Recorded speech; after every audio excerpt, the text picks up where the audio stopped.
Hello friends, welcome back to our YouTube channel Arif academy. I am Sadaf Qazi. आज हम tier 2023 के लिए सीडीपी के प्रीवियस सेट के क्वेश्चंस डिस्कस करने जा रहे हैं। इम्पॉर्टेंट रहेगा वीडियो।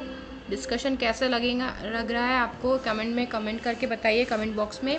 और सीडीपी से रिलेटेड कोई भी अगर आपको इशू है, प्रॉब्लम है, आप मुझे कमेंट करके पूछ सकते हो किस टॉपिक पे आपको वीडियो चाहिए, कहाँ डिफ़िकल्टी हो रही है। सो स्टार्ट करें। 19 सेट के question. The trait of honesty in students can be develop through. तो ट्रेट ऑफ ऑनेस्टी स्टूडेंट्स में हम कैसे डेवलप कर सकते हो? ऑप्शन ए है giving group punishment to such students in a school public places like school assembly. ठीक है। Highlighting their moral by telling moral stories related to the great man of the world. Adopting all pious and honest measures in your personal life to create an example, giving reward to such students who have demonstrated this trait in their life. तो आप सबसे पहले आपको अपने students का ideal बनना है। सबसे क्लोज जो आंसर निकल के आता है वो ये है कि आप अपना खुद ऐसे आप उनके सामने अपनी पर्सनालिटी रखेंगे, अपना मॉडल, उनको अपने आप को उनका मॉडल बनाएंगे, ऑनेस्टी उनके सामने एक्सप्रेस करेंगे, तभी वो अपने टीचर से जितना ज़्यादा इंस्पायर होते हैं बच्चे, उतना किसी और से नहीं होते। तो आपको ही adopting all pious and honest measure in your personal life to create an example. C इसका बिल्कुल सही होगा, क्योंकि सबसे क्लोज जो होते हैं बच्चे अपने टीचर के ही होते हैं, और उनको ही देख के उनमें वो ऑनेस्टी का ट्रेट जो है डेवलप होगा। नेक्स्ट है, when a child exhibits aggressive behaviour in the presence of new commerce at home, what would you suggest to the parents of such a child in order to give some remedy? तो child जब aggressive behaviour कर रहा है, गुस्सा हो रहा है, कोई न्यू कमर अगर नया बच्चा क्लास में आ रहा है तो उस पर गुस्सा हो रहा है, तो आप ऐसे सिचुएशन में क्या सजेस्ट करेंगे उस बच्चे के पेरेंट्स को?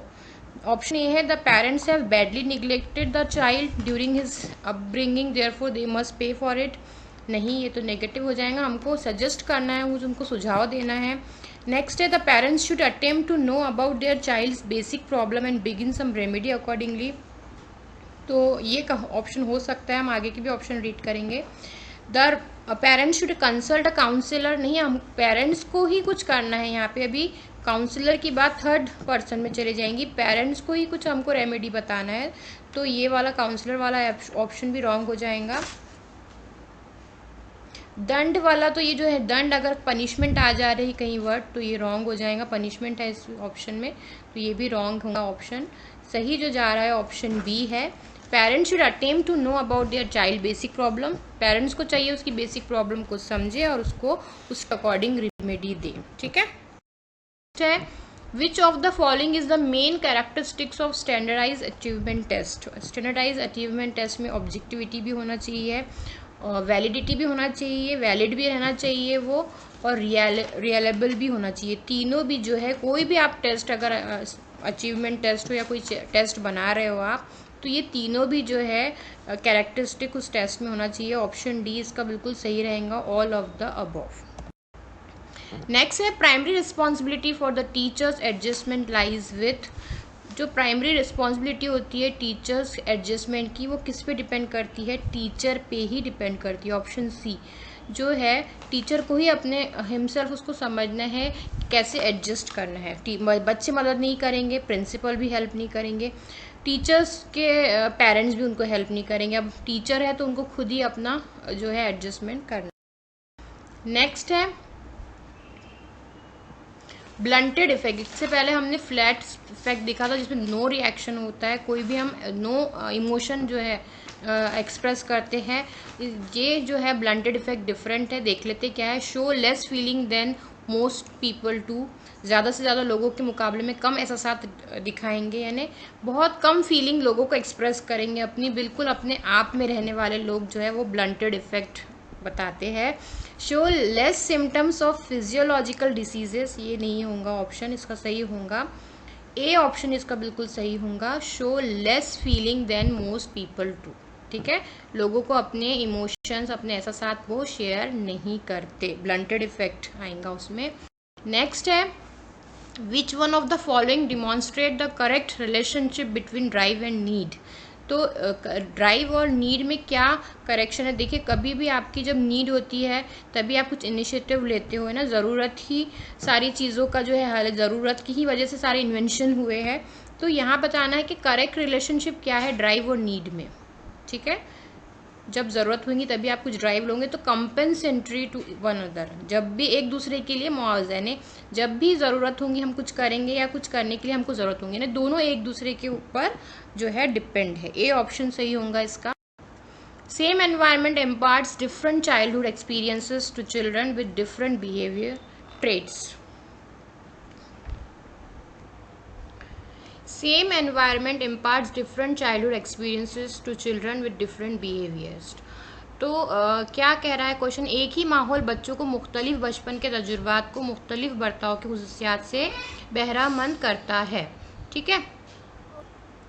एक ही माहौल बच्चों को मुख्तलिफ बचपन के तजुर्बात को मुख्तलिफ बर्ताव की खुसूसियात से बहरामंद करता है। इसका मतलब ये है कि एक ही तरह के माहौल में अलग अलग एक्सपीरियंस लेते हैं बच्चे, क्योंकि उनके बिहेवियर ट्रेड्स भी अलग अलग होते हैं। हमको पता है कि हर इंडिविजुअल यूनिक है, तो वो अपने आसपास के एनवायरनमेंट को अलग अलग तरीके से लेगा, ठीक है। अगर कोई एजुकेशनल एनवायरनमेंट है घर में और 2-3 टाइप के बच्चे हैं, जो इंटरेस्ट है वो पढ़ेंगे, जिनको इंटरेस्ट नहीं है तो वो उस पर ध्यान नहीं देंगे, वो अपना पेंटिंग करेंगे, वो अपना खेल ही खेलेंगे। तो हर बच्चे का अपना अपना जो बिहेवियर ट्रेट होता है वो अलग अलग होता है। तो एक बच्चा पढ़ लेगा और दूसरा बच्चा वही खेल और टीवी में लगा रहेगा। तो उसका मतलब यही होता है। ये जो है सही है, बिल्कुल सही है। ऑप्शन जो ए है इसका आंसर होगा। नेक्स्ट है dash is an example of fine motor skill. देखिए, 2 टाइप की स्किल होती है, ग्रॉस होती है, एक फाइन होती है। ग्रॉस में जो हमारे बड़े मसल्स इन्वॉल्व होते हैं, जैसे हमारा चलना, भागना, है ना, तो हमारे लेग्स के, थाई के मसल्स यूज होते हैं। फाइन मोटर स्किल जो है छोटे छोटे मसल जो हमारे हाथों के होते हैं, वो कहाँ यूज होते हैं? लिखने के लिए, ठीक है, रनिंग में। तो ये जो है ऑप्शन डी इसका बिल्कुल सही आंसर होगा। Fine motor skill is writing. Achievement test measure, क्या मेजर करेगा अचीवमेंट टेस्ट? तो मेजर करेगा knowledge related content. The knowledge related, कितना नॉलेज आया है। इंटरेस्ट लेवल का नहीं करेगा। इंक्रीमेंट इन द कंटेंट ये भी नहीं करेगा। पावर भी नहीं बढ़ाएगा। ताकत कैसे देखेगा अचीवमेंट टेस्ट, है ना। क्या अचीव हो रहा है? नॉलेज कितना कंटेंट का मिला है। ए जो है इसका बिल्कुल सही आंसर होगा।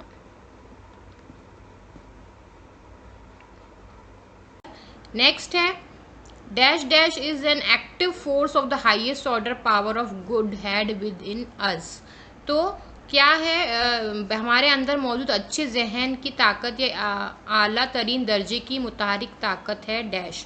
क्या है आले दर्जे की? नॉन वायलेंस, अदम तशद्दुद, यानी जो लड़ाई झगड़ा नहीं करना। ये हाईएस्ट ऑर्डर का पावर ऑफ गुड हेड है हमारे अंदर, ठीक है।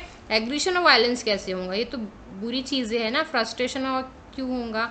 नॉन डिपेंडेंस, ये भी जो है ये उतना नहीं है जितना जो है अदम तशद्दुद जो है बहुत ही ज़्यादा हाईएस्ट ऑर्डर में आता है, ठीक है। और ये जो गांधी जी से रिलेटेड वर्ड है नॉन वायलेंस, तो आप ये याद रखेंगे। जो ग्रेट लोग होते हैं, हाई ऑर्डर के लोग होते हैं, उनमें ही ये होता है active force. Next, N efficient teacher ensures feeling of cooperation in his students, full freedom on his own part without any restriction, competition among his students, feeling of either cooperation or competition as the condition permit in his students. तो ये बिल्कुल जो D है ना वो सही बोल रहा है। या तो ताउन करेंगे या उनके कंपटीशन करेंगे, जैसा भी कंडीशन के अकॉर्डिंग वो अपने स्टूडेंट्स के साथ बिहेवियर करेंगे। कि इफिशिएंट टीचर, एक मुअस्सर, एक इफेक्टिव टीचर जो है वो दोनों भी रोल प्ले कर सकता है, कोऑपरेट भी कर सकता है और कभी कंपटीशन भी ला सकता है, जैसे उसको कंडीशन अच्छी लगे, ठीक है। डी ऑप्शन सही का।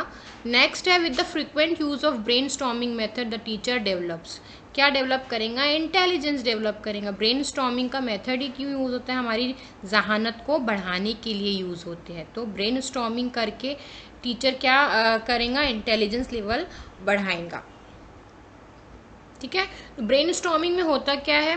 अगर कोई टॉपिक पढ़ा रहा है तो उससे रिलेटेड क्वेश्चंस पूछेंगे टीचर्स कि वो अपने टॉपिक पे एक्चुअल, जैसे फोटोसिंथेसिस पढ़ा रहे हैं तो फोटोसिंथेसिस से कैसे प्लांट्स एक ही जगह रहते हैं फिर भी अपना खाना कैसे बनाते हैं।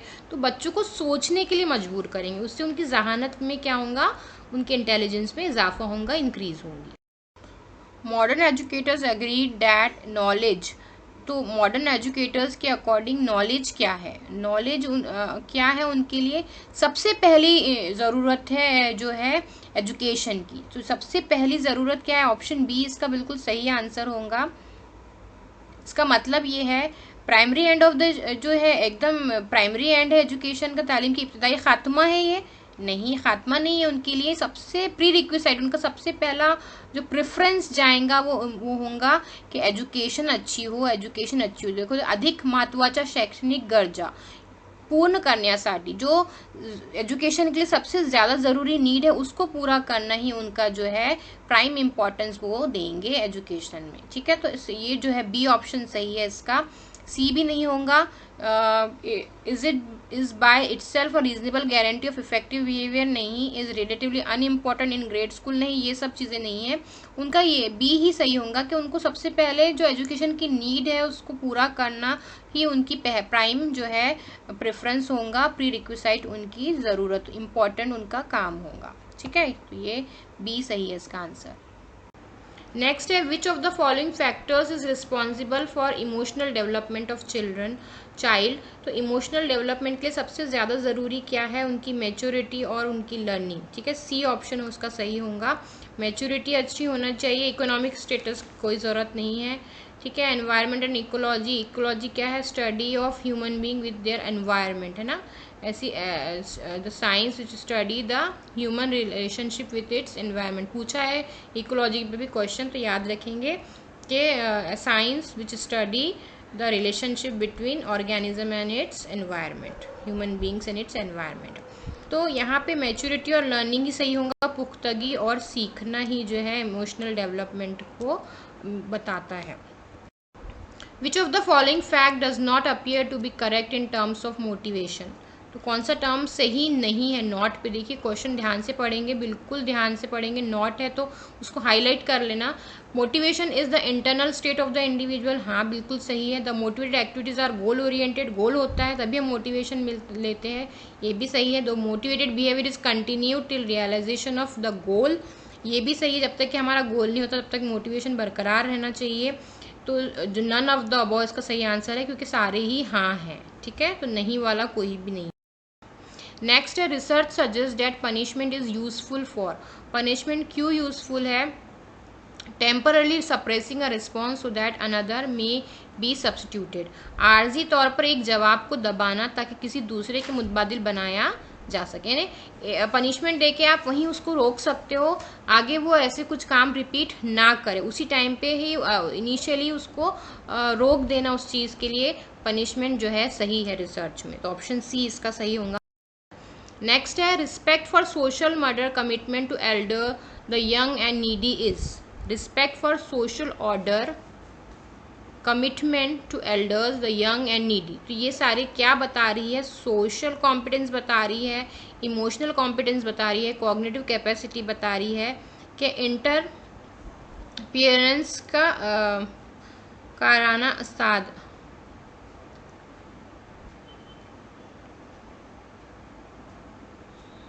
सोशल कॉम्पिटेंस बता रहा है ये। ठीक है, क्या बता रहा है, सोशल कॉम्पिटेंस, सी बिल्कुल सही है इसका answer. Social order commitment with elders and young and needy is the social competence. Next है most people earliest memories do not predate of age, तो अर्लीस्ट जो मेमोरी है 3 साल से हमको याद रहती है, 3 साल की उम्र के ही हमको थोड़ा बहुत याद रहता है, उससे पहले का हम उतना हमको याद नहीं होता है लाइफ में। तो अर्लीस्ट मेमोरीज जो है 3 साल से ही जो है स्टार्ट होती है। नेक्स्ट है in 2 step concept of attitude, the 2 steps are, देखिए बहुत इंपॉर्टेंट है ये एटीट्यूड, कंसेप्ट ऑफ एटीट्यूड, इसमें मैंने सेपरेट वीडियो अपलोड किया हुआ है, छोटा सा वीडियो लेकिन बहुत इंपॉर्टेंट है। आप उसको आई बटन में आप उसको लिंक मिल जाएगा, आप उसको जाके देखिए, बहुत सारी चीज़ें उसमें स्टेप्स है और भी जो जितने मॉडल है वो सब डिस्कस किए गए। यहाँ इसका आंसर होगा टारगेट एंड आइडेंटिफिकेशन। ठीक है, टारगेट और आइडेंटिफिकेशन जो है ये 2 स्टेप होती है। जो उसमें क्या होता है पहले जो है टारगेट आइडेंटिफाई करता है सोर्स को, और फिर उसी की तरह चेंज होने की कोशिश करता है। 2 स्टेप है, टारगेट एंड आइडेंटिफिकेशन इसका सही आंसर होगा। टारगेट एंड रिजल्ट नहीं होगा, ये कोई स्टेप्स नहीं है। जो 2 कंसेप्ट एटीट्यूड का वो मॉडल है ना, वो एस एम मोहसिन ने दिया है, जिसमें एक टारगेट होता है और एक सोर्स होता है, ठीक है। लेकिन जो स्टेप्स है वो उसके पहले आइडेंटिफिकेशन होते हैं और दूसरा जो होता है टारगेट होता है, उसके अकॉर्डिंग चेंज होना होता है, ठीक है।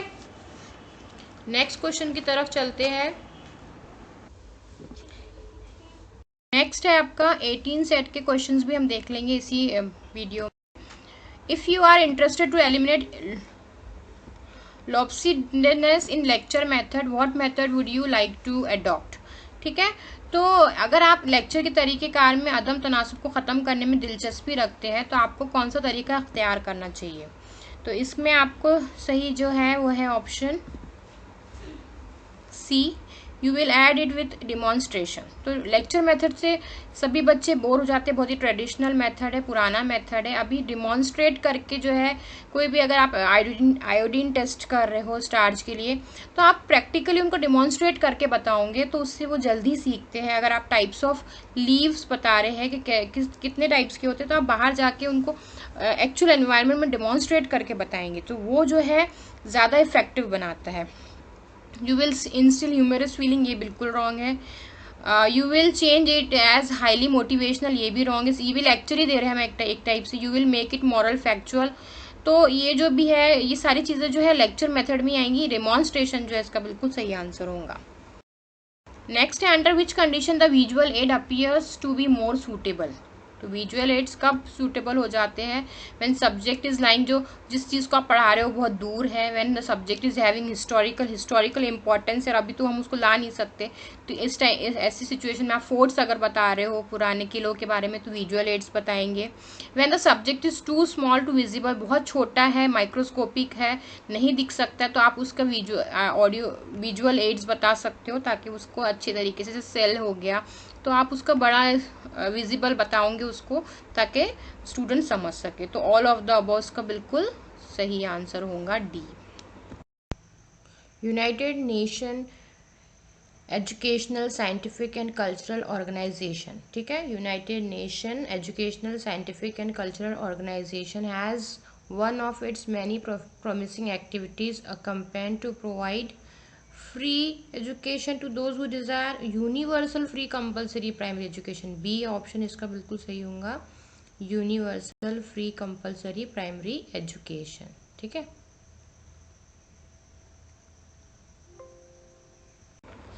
Dash was the method use to derive away evil spirits of forces. Evil spirits को भगाने के लिए क्या किया जाता है, झाड़ फूक, एग्जॉर्सिज्म जो है झाड़ फूक किया जाता है। जो सुपरस्टिशियस लोग होते हैं वो झाड़ फूक का जो तरीका इस्तेमाल करते हैं। बी जो है इसका सही आंसर होगा। नेक्स्ट है, evaluation can express as what is good and desirable from the point of view individual and society, सही है। Evaluation determine the value of thing और अ प्रोसीजर, ये भी सही है। To what extent the educational objective have been attended, तो ये भी सही है। ऑल ऑफ द अबव का बिल्कुल है सही answer. Group can form as a result of repeated interaction between the groups members, हाँ तो बिल्कुल सही है ये भी। जब रिपीटेड इंटरेक्शन होगा तो ग्रुप जो है ग्रुप बनेगा, ठीक है। सेम इंटरेस्ट के लोग में रिपीटेड इंटरेक्शन होगा तो ग्रुप बनेगा। नेक्स्ट है, television imparts teaching of realistic nature, comprehensive nature, समझ के भी बताता है, रियल भी बताता है, प्रॉपर एंटरटेनमेंट भी करता है। ऑल ऑफ द अबव इसका सही आंसर है डी। नेक्स्ट है, न्यूक्लियर फैमिलीज इक्वली इंपॉर्टेंट है कल्चर में, नहीं इतनी इंपॉर्टेंट नहीं है, इक्वली इंपॉर्टेंट नहीं है। Are organise in the same way in all cultures, ये भी नहीं होगा। Universally responsible for the, universally अभी ज़्यादातर फैमिलीज न्यूक्लियर ही हो गई है तो ये भी नहीं होगा। हमको क्लोज आंसर देखना होता है। Are found in majority of cultures although alternative forms are often moral more prevalent, तो ज़्यादा अभी जो कल्चर हो गया है, लाइफस्टाइल हो गया, उसके अकॉर्डिंग मेजोरिटी न्यूक्लियर फैमिलीज की है। न्यूक्लियर फैमिली होती क्या है, जहाँ पेरेंट्स होते हैं, माँ बाप होंगे और उनके बच्चे रहेंगे, ये होगी न्यूक्लियर फैमिली। उसके अपोजिट में जो जॉइंट फैमिली होती है उसमें दादा दादी चाचा चाची है ना, बड़े डैडी, बड़ी मम्मी, तो ये सारे लोग मिलके जो क्या बनाते हैं, जॉइंट फैमिली बनाते हैं। तो ये यहाँ ऑप्शन क्या बता रहा है कि मेजॉरिटी में न्यूक्लियर फैमिली है आजकल के लाइफस्टाइल के अकॉर्डिंग, लेकिन जो दूसरे जो टाइप्स की फैमिली जैसे जॉइंट फैमिली है ये भी ज़्यादा अच्छी हो सकती है, क्योंकि यहाँ पे बच्चे ज़्यादा लोगों के साथ इंटरेक्ट होते हैं, बहुत सारी चीज़ें उनको सीखने मिलती है। तो डी ऑप्शन इसका बहुत सही आंसर। नेक्स्ट है चाइल्ड हेल्पलाइन नंबर इज, ये बहुत इंपॉर्टेंट है, 1098 1098 जो है चाइल्ड हेल्पलाइन नंबर है, ए ऑप्शन से।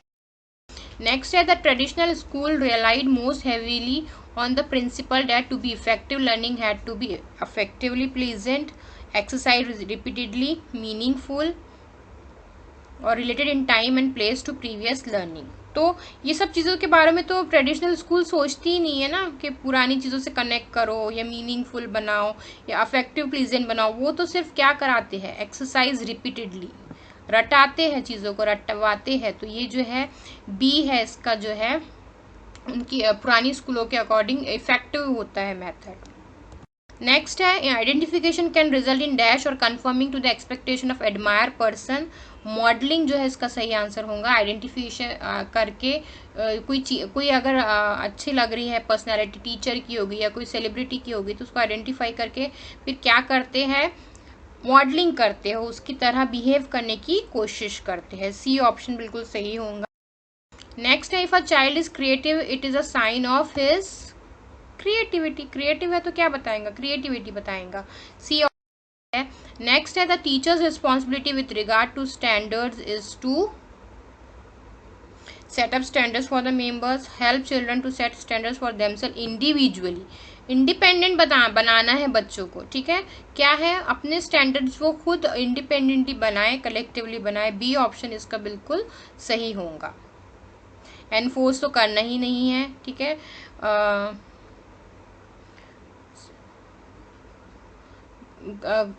क्लास के मेंबर्स नहीं बनाना है। सी बी ऑप्शन इसका बिल्कुल सही। नेक्स्ट है an example of learning disability is. Learning disability और इंटेलेक्चुअल डिसेबिलिटी पे मैंने अलग वीडियो अपलोड किया है, बहुत इंपॉर्टेंट है, बहुत सारे क्वेश्चन हर सेट्स में देखे गए हैं इससे रिलेटेड।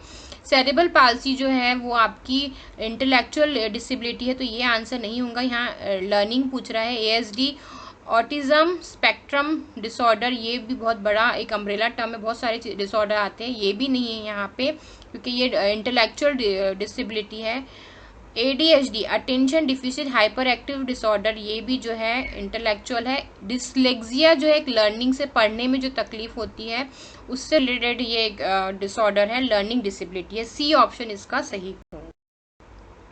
नेक्स्ट है catatonic stupor and catatonic regretory are types of. ये जो है साइकोमोटर सिम्टम्स है, ये जो है ना, ये एक टाइप के डिसऑर्डर ही होते हैं जिसमें हम हमारे मूवमेंट और दिमाग में कोऑर्डिनेशन नहीं ला सकते, यानी हमारे हाथ पैर और दिमाग जो है कोऑर्डिनेशन नहीं आता है। साइकोमोटर है, हमारे मूवमेंट से, हमारे मसल्स से रिलेटेड है, हमारी एक्टिविटीज से रिलेटेड है ये। तो ये जो है साइकोमोटर सिंड्रोम है, आप सिम्टम्स है, ठीक है।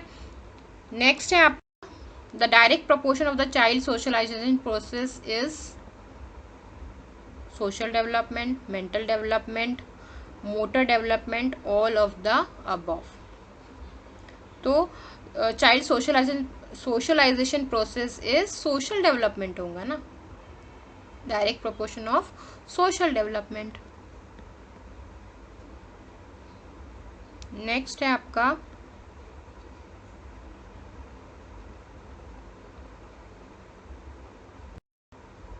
यूज ऑफ एन ड्रग और केमिकल टू मॉडिफाई मूड और बिहेवियर।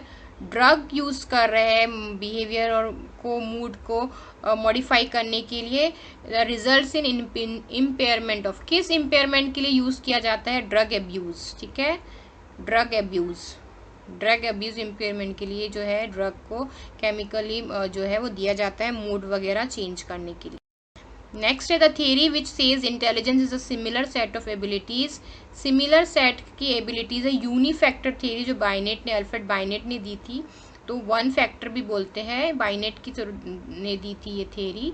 तो इसी को जो है यही कहती है कि सिमिलर सेट ऑफ एबिलिटीज, यानी एक जनरल एबिलिटीज ही, जनरल और स्पेसिफिक एबिलिटीज को एक ही बताया था बाइनेट ने। सिंगल फैक्टर थियरी भी इसको कहते हैं। Dash is not of one elements of a group structure, तो इसमें जो सही आंसर है ना वो आपका है नरिशमेंट। बट यहाँ पे जो आपके सेट्स है ना उसमें अनॉर्म्स दिया हुआ है, ये रॉन्ग आंसर दिया हुआ है। ग्रुप स्ट्रक्चर क्या होता है, ये एक जो है लेआउट होता है ग्रुप का, जो ग्रुप का एक लेआउट किस पे डिपेंड करता है, कुछ नॉर्म्स उनको फॉलो करना पड़ेगा, आदत से ऑनेस्टी है ना, उनको ट्रूथ हमेशा सच बोलना है, तो ये नॉर्म्स आएंगे ही, उसमें स्टेटस हालत आएंगी, स्टेटस होते हैं अलग अलग, रोल प्ले करना होता है, नरिशमेंट नहीं होता है इसका आंसर। तो नॉर्म्स जो है ये रहेगा आंसर, नरिशमेंट रहेगा, ये प्रिंटिंग मिस्टेक है, ये नरिशमेंट होना चाहिए था, नॉर्म्स दे दिया है, तो डी इसका बिल्कुल सही आंसर होगा।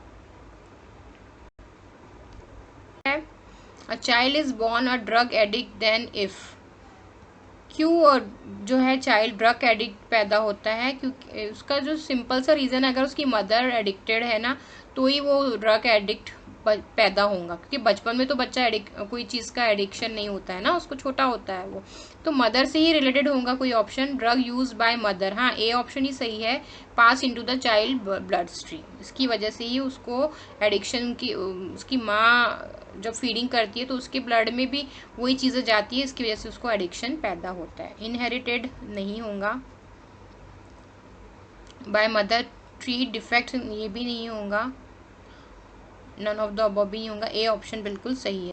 नेक्स्ट है two types of scales, short scales and long scales are found in MPI.